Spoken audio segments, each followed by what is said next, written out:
வணக்கம். பயம் பொதுவாக 3 காரணிகளால் ஏற்படுகின்றது. ஒன்று ராகம், அடுத்ததாக துவேஷம், மூன்றாவதாக சம்சயம். இந்த ராகம் என்பது பற்று. நாம் ஒரு பொருளிடத்தில் அல்லது ஒரு நபரிடத்தில் அதிகமாக பற்று வைக்கும்போது அந்த பொருளை அல்லது நபரை இழந்து விடுவோம் என்ற நிலையில் நமக்கு பயம் ஏற்படுகின்றது.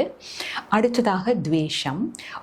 ஒரு நபரிடத்தில் அதிகமான வெறுப்பு இருக்கும்போது அவர்களால் நமக்கு ஆபத்து வந்துவிடும் என்ற நிலையில் நமக்கு வருகின்ற பயம். மூன்றாவதாக சம்சயம் என்பது எமது திறன்களில் அல்லது ஆற்றலில் நமக்கு நம்பிக்கை இல்லாத போது நமக்கு ஏற்படுகின்ற பயம்.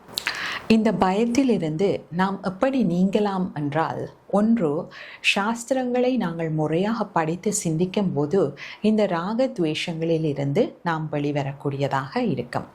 அடுத்ததாக இறை நம்பிக்கையை பலப்படுத்தும் போது பயம் எம்மிடமிருந்து இல்லாமல் போகும்.